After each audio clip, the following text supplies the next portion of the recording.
If I was going with a bunch of young men and women on a bus and we drove by a beautiful mansion, it's just a gorgeous house on top of a hill, just an absolutely beautiful, stunning house. And the driveway into the house, there's a gorgeous car parked outside. And on the back of the house, there's this incredible backyard and a swimming pool and all of it. I mean, whatever you can imagine is there. It's like it's a piece of Jannah on earth. And you see the guy walking into his house. We're driving on this bus and we see this guy walking into his house. And I asked these young men and women, do you think that guy's successful?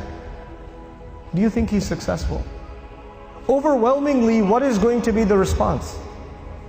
Yeah, that's pretty successful. And the guy, look at him. Look at what he's accomplished in life. That's a pretty successful person.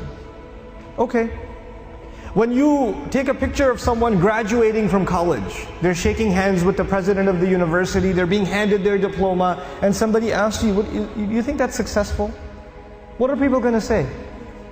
You know, it's going to be Muslims and non-Muslims. Everybody's going to say that that is a kind of what? Success. When somebody gets a job, is that a kind of success? Sure.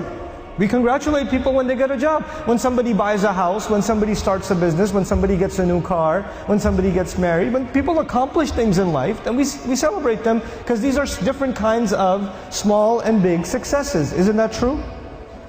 So the bus keeps driving and we see a man, a homeless man, who's living in a cardboard box on the street.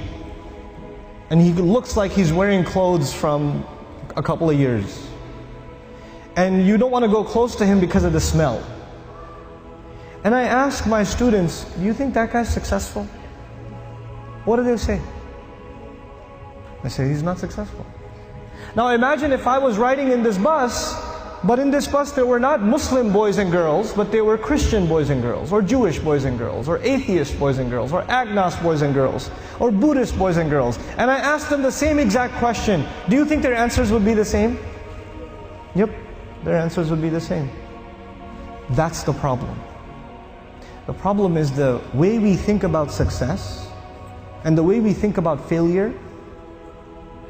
For Muslims, it's supposed to be different. All human beings can see it a certain way, that's fine. They have the apparent view of success and failure. But us, Muslims, Allah has given us clearer glasses. And once you look at reality through these glasses, you see something other people cannot see. You see something other people cannot see.